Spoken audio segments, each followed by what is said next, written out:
Hello दोस्तों, नमस्कार। आप सभी का स्वागत है फिर से आपके यूट्यूब चैनल रवि सैलानी पर। जैसे कि आप जानते हैं कि मैंने बताया था कि मैं आपको जो आज हमारा टर्न है वो है हमारा किसका, पॉलिटिकल साइंस का। और पॉलिटिकल साइंस में मैंने थोड़ा आपको मैंने कहा भारत का संवैधानिक विकास पढ़ा था मैं। भारत में उसमें आपको तमाम प्रकार लोकतंत्र, गणतंत्र, है ना, राजतंत्र वगैरह इनके बारे में पढ़ाया था। तो आज हम पढ़ेंगे क्या, जो संवैधानिक विकास की क्या है चरण है, किसके, पॉलिटिकल साइंस का पार्ट है, पॉलिटिकल साइंस का पार्ट 2, पार्ट 3 पॉलिटिकल साइंस का। तो इसमें हम पढ़ेंगे क्या, संवैधानिक विकास के चरण। ये पार्ट 2 है, तो पार्ट 3 इसके बाद आएगा। तो मैं आपको बता संवैधानिक विकास के चरण, तो इससे पहले मैंने आपको संसदीय प्रणाली वगैरह तमाम प्रकार की बातें बताई थी। आज हम पढ़ेंगे क्या, पॉलिटिकल साइंस में क्या, संवैधानिक विकास के चरण। क्या पढ़ेंगे, संवैधानिक विकास के चरण, ठीक है ना, संवैधानिक विकास के चरण, संवैधानिक विकास के चरण।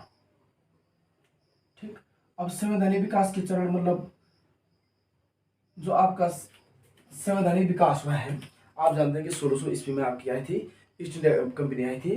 तो हम पढ़ रहे संवैधानिक विकास के चरण, परंतु संवैधानिक विकास के चरण हम कहाँ पढ़ रहे हैं, भारत में। कहाँ, भारत में, भारत में संवैधानिक विकास के चरण, ठीक है ना। अब आप जानते हैं सभी लोग, जो भारत में संवैधानिक विकास के चरण है, उससे पहले आपको पता होगा भारत में अनेक प्रकार की यूरोपीय कंपनी आई थी। और उन यूरोपीय कंपनी ने भारत में किया था व्यापार वगैरह करने के उद्देश्य से वो भारत में आई थी। और उन्होंने भारत में व्यापार किया, परंतु व्यापार करने के साथ साथ उन्होंने क्या, भारत में एक समय ऐसा कि भारत में अपनी सत्ता क्या कर दी, स्थापित कर दी। जो ईस्ट इंडिया कंपनी आई थी आगे, कौन, 1600 ईस्वी में। कौन आई थी, 1600 ईस्वी में आगे आई थी, ईस्ट इंडिया कंपनी आई थी, EIC, ठीक है ना। ईस्ट इंडिया कंपनी अभी 1600 में आई थी, ईस्ट इंडिया कंपनी। और इस ईस्ट इंडिया कंपनी के पश्चात यहाँ पर जितने भी अंग्रेज हुए हैं, इन्होंने सबने क्या किया, भारत में शासन किया, ठीक है ना। अभी east India company British company थी। अब इसमें मैंने क्या, कुछ लोग क्या आए थे भारत में व्यापार के उद्देश्य से आए थे। और इन्होंने भारत में क्या किया, मसाले वगैरह, कुछ के तमाम प्रकार की जो चीजें हैं उनका क्या किया, भारत में व्यापार किया। और इसी व्यापार का उससे क्या किया, भारत में बहुत ज्यादा क्या किया, मुनाफा कमाया। और उस मुनाफे को क्या, यहाँ का जो कच्चा माल था वो क्या, इंग्लैंड को से वहां से फिर उस माल को बनाया, तो नए तरीके से बनाया, उसको फिर भारतीयों को क्या बेचा। उसके तत्पश्चात उन्होंने कंपनियां यहीं पर लगाई।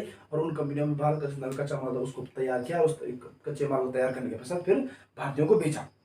अर्थात कहने का अर्थ है कि इन्होंने क्या किया, हमारा जो भारत में तमाम प्रकार की जो चीजें थी, उन कच्चा माल वगैरह हुआ करता था, उस कच्चे माल को बनाया अच्छे तरीके से। और उसके तत्पश्चात क्या किया, भारत में एक बड़े पैमाने पर क्या किया, व्यापार किया। किसने, ईस्ट इंडिया कंपनी ने, ठीक है ना। परंतु हमको भारत का जो संवैधानिक विकास है, इस संवैधानिक विकास को 2 चरणों में पढ़ना है। एक पढ़ना है क्या, ब्रिटिश ईस्ट इंडिया कंपनी के अंतर्गत पारित अधिनियमों में। क्या पढ़ना है, कितने चरणों में पढ़ना है हमको, 2 चरणों में, ठीक है ना। पहला पढ़ना है हमको क्या, ब्रिटिश ईस्ट इंडिया कंपनी के, ब्रिटिश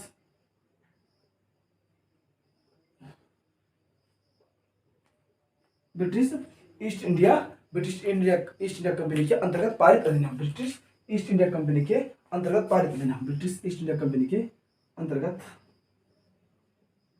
पारित अधिनियम, ब्रिटिश ईस्ट इंडिया कंपनी के अंतर्गत पारित अधिनियम। यह तुम्हारा 1773 के रेगुलेटिंग एक्ट से 1853 तक, 1853 तक, ठीक है ना।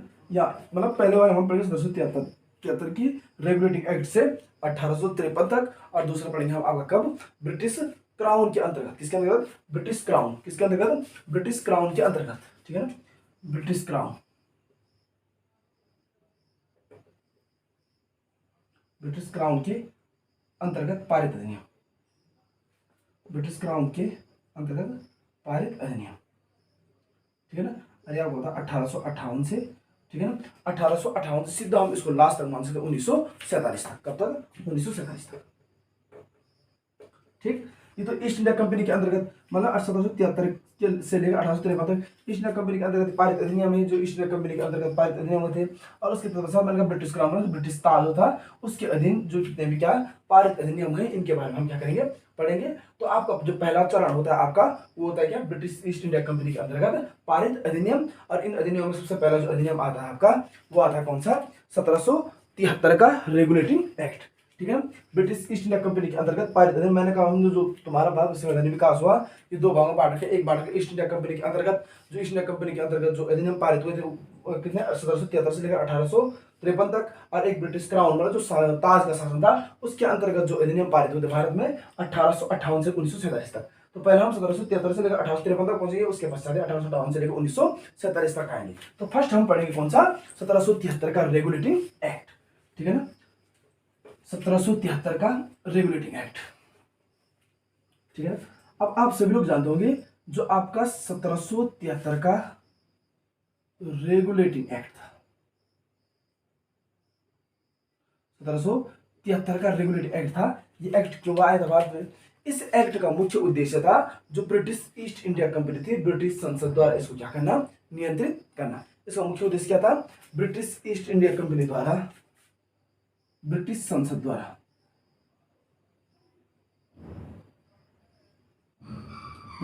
द्वारा ईआईसी को नियंत्रित करना। ईआईसी को नियंत्रित करने का अर्थ है ब्रिटिश संसद द्वारा किसको, ईस्ट इंडिया कंपनी को क्या करना, नियंत्रित करना। अब ये नियंत्रण किसके लिए ब्रिटिश संसद द्वारा ईस्ट इंडिया कंपनी को क्या करने के लिए लाया गया था? कंपनी के शासन ब्रिटिश ईस्ट इंडिया कंपनी को 1773 का रेगुलेट करता था, कंट्रोल क्या करना होता है, कंट्रोल करना। और इस रेगुलेट एक्ट को इसीलिए लाया गया था क्योंकि भारत में मैंने कहा इन्होंने क्या किया था, बहुत भयंकर तरीके से क्या किया था, व्यापार किया था। कंपनी के सभी कर्मचारी क्या करते भारत में व्यापार करते, जबकि शासन किसके लिए, किसने कहा था, सिर्फ ईस्ट इंडिया कंपनी ने क्या करना, भारत में शासन करा था। परंतु यहाँ पर क्या, प्रत्येक व्यक्ति क्या करना, ब्रिटिश क्या करने बैठ गया, व्यापार करने बैठ गया, और नाम कंपनी का था। तो कंपनी जब ईस्ट इंडिया कंपनी भारत में अनैतिक रूप से क्या करने बैठ गई थी, व्यापार करने बैठ गई थी, तो उसके तत्पश्चात यहाँ पर एक एक्ट आया जिस एक्ट का नाम है आपका 1773 का रेगुलेटिंग एक्ट। इस रेगुलेटिंग एक्ट ने क्या किया, जो कंपनी से बाहर हटकर जो लोग क्या करते शासन करते उन सभी लोगों को नियंत्रित किया, और ईस्ट इंडिया कंपनी के जो खुद के कर्मचारी थे वो क्या करते, भारत में क्या करते, अनैतिक रूप से क्या करते, व्यापार करते, तो उनको भी कंट्रोल या नियंत्रित करने के लिए भारत में लाया गया तुम्हारा 1773 का रेगुलेटिंग एक्ट, ठीक है ना।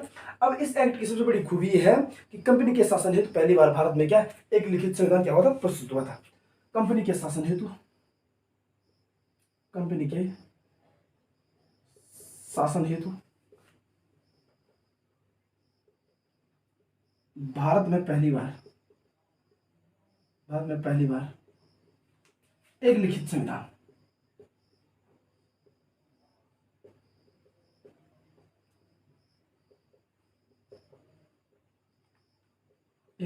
क्या हुआ था, प्रस्तुत हुआ था, ठीक है ना। करेक्ट, कंपनी के शासन हेतु भारत में पहली बार क्या हुआ था, एक लिखित संविधान क्या हुआ था, प्रस्तुत हुआ था। अब पहली बार जो लिखित संविधान के बाद आता है, क्वेश्चन बनता है, कंपनी के शासन में भारत में पहली बार लिखित संविधान प्रस्तुत किस एक्ट के तहत आया था? तो ये आया था आपका 1773 के रेगुलेटिंग एक्ट। कौन से? 1773 के रेगुलेटिंग एक्ट। अब आपको पता होगा कि जो कंपनी के शासन के लिए हमने कहा भारत में पहली बार एक लिखित संविधान आया, तो वो आया आपका कौन से? 1773 के रेगुलेटिंग एक्ट। पर कंपनी के प्रशासन पर ब्रिटिश से नियंत्रण की शुरुआत हुई थी। किसका? कंपनी के प्रशासन पर, ठीक है ना। जो ईस्ट इंडिया कंपनी थी, ईआईसी के प्रशासन पर, ईआईसी के प्रशासन पर ब्रिटिश संसदीय नियंत्रण की शुरुआत,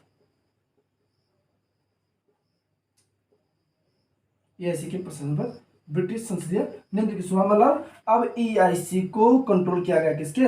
ब्रिटिश संसदीय नियंत्रण द्वारा। मतलब कहने का अर्थ है जो ईआईसी पहले खुद शासन करती थी, अब उसको डायरेक्ट किसके द्वारा कंट्रोल करने की बात की गई? 1773 के रेगुलेटिंग एक्ट के तहत ब्रिटिश संसदीय नियंत्रण इस पर ईआईसी पर किया गया, ठीक है ना। अब आपने सुना होगा कलकत्ता प्रेसिडेंसी, बॉम्बे प्रेसिडेंसी और मद्रास प्रेसिडेंसी। तो जो आपकी कलकत्ता प्रेसिडेंसी थी, कलकत्ता प्रेसिडेंसी, कौन सी प्रेसिडेंसी? कलकत्ता प्रेसिडेंसी। इस कलकत्ता प्रेसिडेंसी के अंतर्गत आपको कौन सी? मद्रास और बॉम्बे,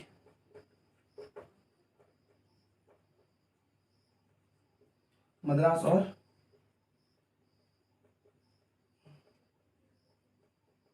इस कलकत्ता प्रेसिडेंसी के अंतर्गत मैंने क्या कहा? मद्रास और जो आपकी बॉम्बे प्रेसिडेंसी थी, ठीक है ना। कलकत्ता प्रेसिडेंसी के अंतर्गत लाया गया किसको? मद्रास और बॉम्बे प्रेसिडेंसी को। क्वेश्चन बनता है कलकत्ता प्रेसिडेंसी के अंदर किसको लाया गया? तो किसको लाया गया? मद्रास और बॉम्बे प्रेसिडेंसी को किसके अधीन लाया गया? कलकत्ता प्रेसिडेंसी के अंतर्गत लाया गया। अब कलकत्ता प्रेसिडेंसी में गवर्नर जनरल व 4 सदस्य के परिषद के नियंत्रण में सरकार की स्थापना की गई, ठीक है ना। कलकत्ता प्रेसिडेंसी में गवर्नर जनरल वो 4 सदस्यीय।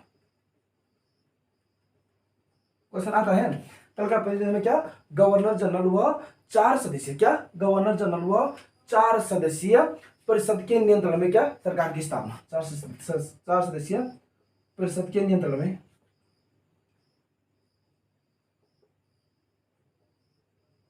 सरकार की स्थापना।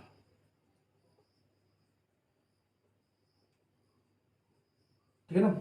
गवर्नर जनरल हुआ, देखो जो कलकत्ता प्रेसिडेंसी के अंदर क्या किया गया, मद्रास प्रेसिडेंसी को और बॉम्बे प्रेसिडेंसी को किया गया। अब कह रहा है गवर्नर जनरल हुआ 4 सदस्यीय परिषद के नियंत्रण में क्या सरकार की परिषद के नियंत्रण में सरकार की क्या की गई स्थापना की गई। किस एक्ट के तहत, 1773 के रेगुलेटिंग एक्ट के तहत। क्वेश्चन बनता है किस एक्ट के तहत गवर्नर जनरल व 4 सदस्यीय परिषद के नियंत्रण में सरकार की स्थापना की गई थी, तो आपका था कौन, 1773 का रेगुलेटिंग एक्ट। किस एक्ट के तहत कलकत्ता प्रेसिडेंसी के अंतर्गत मद्रास और बॉम्बे प्रेसिडेंसी को लाया गया था, तो वो आपका कौन सा 1773 का रेगुलेटिंग एक्ट। ठीक है ना। अब इस एक्ट का प्रमुख उद्देश्य क्या था, तो कंपनी के जो व्यापारी थे वो निजी व्यापार व भारतीयों से रिश्वत देना क्या था, प्रतिबंधित किया गया था। क्या इस एक्ट का जो मुख्य विशेषता थी आपकी, इस एक्ट की पहले तो आप समझ गए होंगे सभी, मैंने कहा इस एक्ट की मुख्य विशेषता थी आपकी क्या, जो कंपनी के कर्मचारी द्वारा भारतीयों से रिश्वत लेना, कंपनी के कर्मचारियों द्वारा भारतीयों से रिश्वत लेना। क्वेश्चन आता है कंपनी के कर्मचारियों द्वारा भारतीयों से रिश्वत लेना और निजी व्यापार, वह क्या, निजी व्यापार को 1773 की रेगुलेटिंग एक्ट के तहत क्या किया गया, प्रतिबंधित किया गया। क्या किया गया, प्रतिबंधित।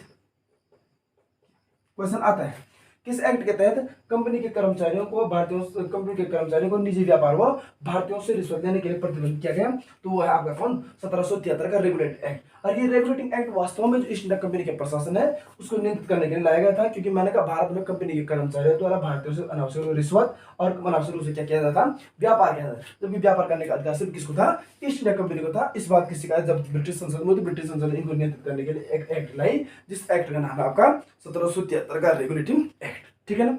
अब आपको पता होगा जो आपका 1773 का रेगुलेटिंग एक्ट है कौन सा, मैं इसको मिटा रहा हूं, एक बार आप लोग देख लो। जो आपका 1773 का रेगुलेटिंग एक्ट है, 1773 का जो आपका रेगुलेटिंग एक्ट है, इस एक्ट के तहत क्या हुआ, 1773 के रेगुलेटिंग एक्ट के तहत 1774 में, कब, 1774 में कलकत्ता में एक सुप्रीम कोर्ट की स्थापना की गई। कलकत्ता में एक सुप्रीम कोर्ट की स्थापना की गई। जो आपका 1773 का रेगुलेटिंग एक्ट है, इस एक्ट के तहत कलकत्ता में एक सुप्रीम कोर्ट की स्थापना की गई। इस सुप्रीम कोर्ट के मुख्य न्यायाधीश थे आपके सर एलिजा इम्पे,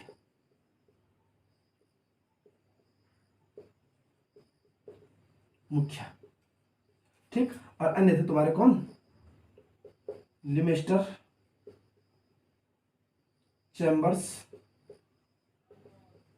और हाइड। कौन, सुप्रीम कोर्ट में 1774 में कलकत्ता में एक सुप्रीम कोर्ट की स्थापना हुई थी। और इसके आपके जो पहले मुख्य न्यायाधीश थे वो थे आपके कौन, पहले मुख्य न्यायाधीश थे वो कौन थे आपके, सर एलिजा इम्पे। कौन थे, सर एलिजा इम्पे। और उनके साथ आपका कौन था, लिमेस्टर, चैम्बर्स और हाइड। कौन था, लिमेस्टर, चैम्बर्स और हाइड। ठीक है ना, ये 3 सदस्य इनके साथ सम्मिलित थे। ठीक है ना। अब इसी एक्ट के तहत आज तक हुआ करता था तुम्हारे कौन, बंगाल का गवर्नर। क्या हुआ करता था, बंगाल का गवर्नर। अब इसको 3 ही प्रेसिडेंसियों को एकत्रित करके इसको क्या बोला गया, बंगाल के गवर्नर। पहले हुआ तो मैंने कहा तीनों प्रेसिडेंसियों में सम्मिलित रूप से इसको कहा गया क्या, बंगाल का गवर्नर। तो इसी एक्ट के तहत जो बंगाल का गवर्नर था, बंगाल के गवर्नर को क्या कहा गया, बंगाल के गवर्नर को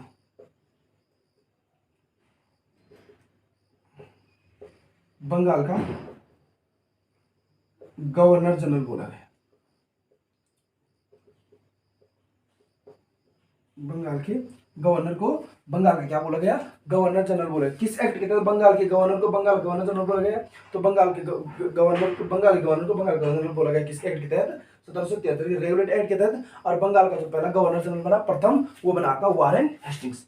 प्रथम गवर्नर जनरल बना आपका कौन,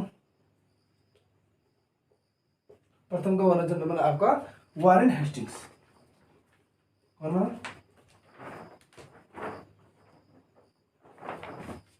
प्रथम गवर्नर जनरल बना आपका कौन? Warren Hastings. ठीक है ना। तो ये था आपका किसके बारे में? 1773 के रेगुलेटरी एक्ट के बारे में कि क्या कि ब्रिटिश संसद द्वारा ईस्ट इंडिया कंपनी को नियंत्रित करने के लिए लाया गया था। 1774 में कलकत्ता में एक सुप्रीम कोर्ट की स्थापना हुई थी। उस सुप्रीम कोर्ट की स्थापना, तो उसमें सर आपको जो मुख्य न्यायाधीश सर एलिजा एम्पे थे, उनके साथ जो अन्य थे लिविंगस्टन चैम्बर्स और हाइट थे। ठीक है ना। इसी एक्ट के तहत अब क्या जो बंगाल का गवर्नर हुआ करता था, बंगाल के गवर्नर क्या बोला गया? बंगाल का गवर्नर जनरल बोला गया। बंगाल के गवर्नर क्या बोला गया? बंगाल का गवर्नर जनरल बोला गया। और बंगाल का जो गवर्नर जनरल बना आपका कौन बना? आपका वारेन हेस्टिंग्स बना। कौन बना? ठीक है ना, वारेन हेस्टिंग्स। अब तुमको तो कंपनी पर ब्रिटिश कोर्ट ऑफ डायरेक्टर्स का क्या हो गया था? इस पर इस एक्ट के तहत क्या हो गया था? नियंत्रण हो गया था। किसका? कंपनी, जो ईस्ट इंडिया कंपनी थी, कंपनी पर ब्रिटिश कोर्ट ऑफ डायरेक्टर्स। ठीक है ना। कंपनी पर क्या? कंपनी पर ब्रिटिश कोर्ट ऑफ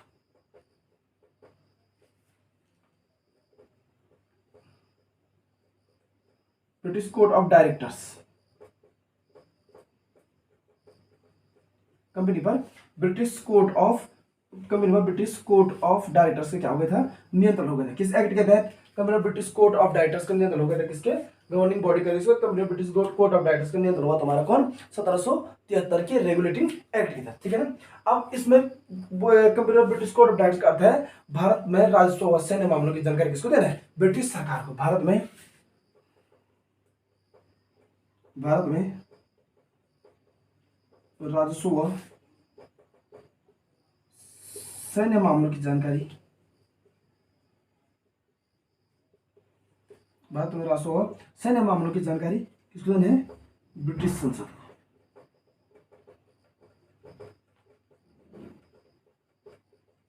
भारत में राजस्व व सैन्य मामलों की जानकारी कंपनी पर ब्रिटिश कोर्ट ऑफ डायरेक्टर्स का नियंत्रण हुआ। और उसके पश्चात कह रहे हैं कि भारत में राजस्व व सैन्य मामलों की जानकारी किसको देना है? ब्रिटिश संसद को देना। प्रमुख तौर पर इस एक्ट के तहत ये एक्ट बनाया गया 1773 के रेगुलेटिंग एक्ट में। ठीक है। व्यापार की सभी सूचना किसको देनी है? क्राउन को देनी है। व्यापार, भारत में जितना व्यापार हुआ है इसकी सभी सूचना किसको देनी है? क्राउन को। व्यापार की सभी सूचनाएं ईस्ट इंडिया कंपनी को किसको देनी है? ब्रिटिश क्राउन को। ठीक है ना। व्यापार की जितनी भी सूचनाएं हैं वो सभी सूचनाएं ब्रिटिश ईस्ट इंडिया कंपनी का काम होगा, वो किसको देना है? क्राउन को देना सुनिश्चित किया गया इसी 1773 के रेगुलेटिंग एक्ट के तहत। तो दोस्तों ये था आपका क्या? 1773 का रेगुलेटिंग एक्ट। और इस एक्ट के तहत मैंने कहा था कलकत्ता में सुप्रीम कोर्ट की स्थापना, सर एलिजा एम्पे को मुख्य न्यायाधीश बनाया, बंगाल के गवर्नर को बंगाल का जो गवर्नर जनरल बोला गया। पहले संवैधानिक जो ब्रिटिश कदम, पहले संवैधानिक लिखित कदम था वो इसी के तहत उठाया गया। ठीक है ना। आपका जो मैंने कलकत्ता प्रेसिडेंसी उसके अधीन कर दिया गया उनको। और यहाँ पर एक प्रमुख पॉइंट ये भी होता है कि जो आपका बंगाल का गवर्नर जनरल है, बंगाल की गवर्नर को बंगाल का गवर्नर जनरल बोला गया। पहला गवर्नर जनरल बना आपका कौन? क्योंकि बंगाल का गवर्नर आपका था रॉबर्ट क्लाइव था, तो उसकी तरफ से वारेन हेस्टिंग्स को बंगाल का प्रथम गवर्नर जनरल बनाया गया था 1773 के रेगुलेटिंग एक्ट के तहत। अब आता आपका एक एक्ट, जिस एक्ट को कहते हैं क्या? 1781 का एक्ट ऑफ सेटलमेंट। अब देखो नाम से ही पता चला है, रेगुलेट मतलब कंट्रोल, नियंत्रित करना। नियंत्रित किसको किया गया? ईस्ट इंडिया कंपनी को नियंत्रित किया गया। ठीक है ना। अब आपका आता है 1781 का एक्ट ऑफ सेटलमेंट व्यवस्थित किया गया। ठीक है ना। 1781 का एक्ट ऑफ सेटलमेंट, 1781 का एक्ट ऑफ सेटलमेंट। ठीक है ना। अब 1781 का जो आपका एक्ट ऑफ सेटलमेंट क्या है? 1781 का एक्ट ऑफ सेटलमेंट है, इसने सबसे पहले रेगुलेटिंग एक्ट की कमियों को क्या क्या दूर किया। जो आपका रेगुलेटिंग एक्ट था इसकी कमियों को क्या क्या दूर किया इसने? रेगुलेटिंग एक्ट की कमियों को, रेगुलेटिंग एक्ट की कमियों को दूर किया। ठीक है ना। जो 1773 के रेगुलर एक्ट में जो कमियां थी उन कमियों को दूर किया आपके किसने? 1781 के एक्ट ऑफ सेटलमेंट। ठीक है ना। कलकत्ता की सरकार को बंगाल, बिहार और उड़ीसा के लिए क्या विधि निर्माण की शक्ति दी गई? किस कहा की सरकार को? कलकत्ता की सरकार को।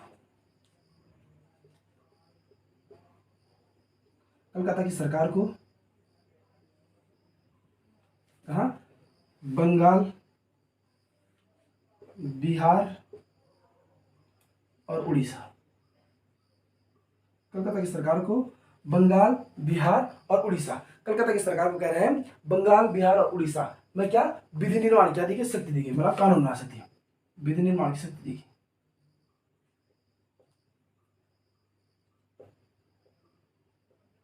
बंगाल, बिहार और उड़ीसा में विधि निर्माण की शक्ति दी गई। किसको? कलकत्ता की सरकार को बंगाल, बिहार और उड़ीसा में क्या विधि निर्माण की शक्ति प्रदान की गई, किस एक्ट के तहत? 1781 के एक्ट के तहत। कलकत्ता की सरकार जो सुप्रीम कोर्ट था आपका, तो वहां कह रहे वहां की सरकार को बंगाल, बिहार और उड़ीसा में क्या विधि मतलब कानून बनाने का क्या दिया गया, शक्ति प्रदान की गई, किस एक्ट के तहत? 1781 के एक्ट ऑफ सेटलमेंट, ठीक है ना। परंतु सर्वोच्च न्यायालय पर एक रोक लगाई गई यहाँ पर, वो सर्वोच्च न्यायालय में क्या कौन सी रोक लगाई गई? सर्वोच्च न्यायालय पर रोक, ठीक है ना। 1781 का एक्ट ऑफ सेटलमेंट मैंने कहा, परंतु यहाँ पे क्या हुआ? सर्वोच्च न्यायालय पर अब क्या लगाई गई? रोक लगाई गई। अब वो रोक क्या लगाएगी? वो कहेगी कंपनी के कर्मचारी के विरुद्ध क्या नहीं कर सकते, कार्रवाई नहीं कर सकते। कौन? सर्वोच्च न्यायालय पर रोक लगाएगी कि कंपनी के कर्मचारी के विरुद्ध कार्रवाई नहीं कर सकते, कंपनी के कर्मचारियों के विरुद्ध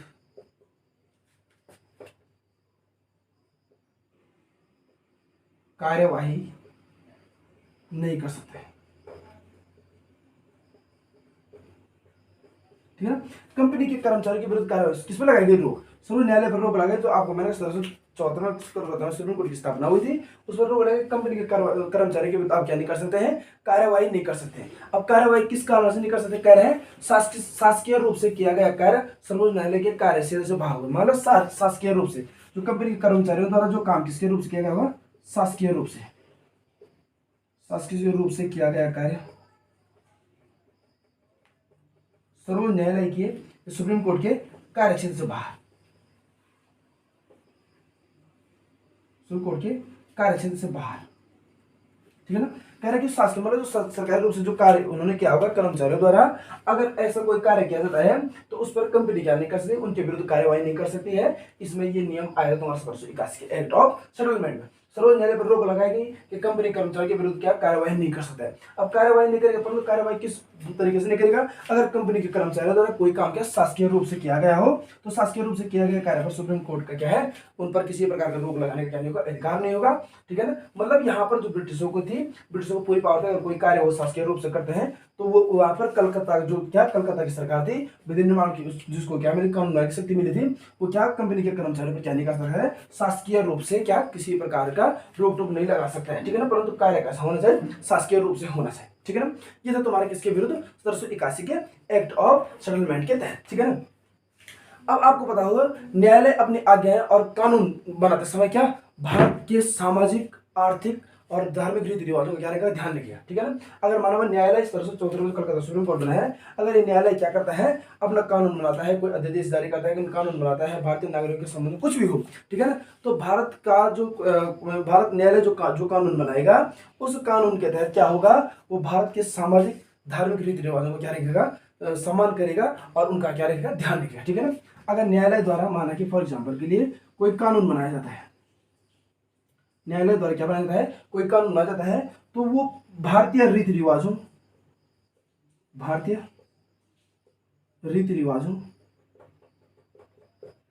धार्मिक तथा सामाजिक स्थिति को देखकर बनेगा, सामाजिक स्थिति को देखकर में। मतलब अगर कोई करता है, माना कि न्यायालय द्वारा कोई कानून बनाया जाता है, तो उस कानून में सबसे प्रमुख देखा जाएगा, सबसे पहली बात यह है कि वो भारतीय रीति रिवाजों, धार्मिक तथा सामाजिक रीति रिवाजों का सम्मान करते हुए वो निर्देश बनाए जाएंगे। ऐसा न हो कि इन तीनों में किसी को भी क्या पहुंचते हो, भारतीय रीति रिवाजों, भारतीय सामाजिक स्थिति या भारतीय रीति रिवाज, धार्मिक स्थिति, इनको कहीं पर क्या पहुंचते हो, ठेस पहुंचती है। तो ये सब ध्यान रखा गया तुम्हारे किसमें, 1781 के एक्ट ऑफ सेटलमेंट में। क्या कहता है 1781 के एक्ट ऑफ सेटलमेंट में? पहले क्या जो रेगुलेटरी एक्ट की कमियों को 1781 के एक्ट ऑफ सेटलमेंट ने क्या किया, कमियों को दूर किया।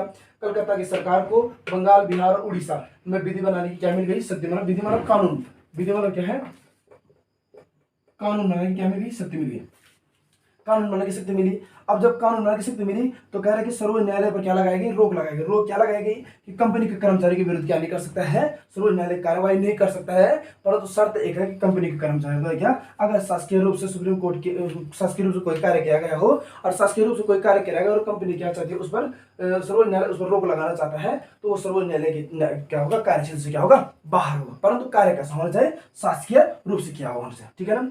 फिर मैंने कहा कंपनी द्वारा जो भी नियम कानून बनाया जाएगा, उस नियम कानून में सबसे पहले भारतीय रीति रिवाजों, भारत का धार्मिक, भारत के सामाजिक, इसलिए इन चीज़ों को ध्यान में रखते हुए कि उसके द्वारा, कंपनी के द्वारा या सर्वोच्च न्यायालय द्वारा वो नियम कानून बनाए जाएंगे। सर्वोच्च न्यायालय वो नियम कानून बनाए जाएंगे जिससे भारतीय रीति रिवाजों को, सामाजिक स्थिति को, या भारत में किसी भी प्रकार का जो रीति रिवाज, धार्मिक स्थिति, सामाजिक स्थिति कुछ भी हो, उनको किसी प्रकार की कोई भी ठेस न पहुंचे, तब जाकर आप क्या बना सकते हैं, नियम कानून बना सकते हैं।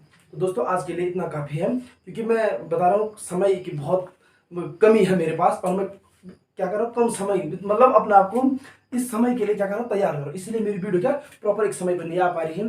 इसके लिए मैं क्षमा चाहता हूँ, परंतु वीडियो आएगी हमेशा, इस बार की मैं गारंटी दे रहा हूँ, वीडियो हमेशा आएगी, चाहे रात से आएगी, देर से आएगी, सुबह आएगी, जल्दी आएगी, जब भी आएगी, वीडियो जरूर आपको मैं प्रोवाइड करूँगा, एक दिन की वीडियो जरूर प्रोवाइड करूँगा। और आज हमने पढ़ा 1773 का रेगुलेटिंग एक्ट, और एक पढ़ा 1781 का एक्ट ऑफ सेटलमेंट, भारत का हम पढ़ रहे हैं संवैधानिक विकास। इसके बाद पढ़ेंगे फिर हम क्या, 1784 का पिट्स इंडिया एक्ट। तो मिलते हैं नेक्स्ट वीडियो में। फिर अंतिम में ये कहना चाहूँगा, ज़्यादा से ज़्यादा लाइक, शेयर और सब्सक्राइब कीजिएगा। Thank you. खैर के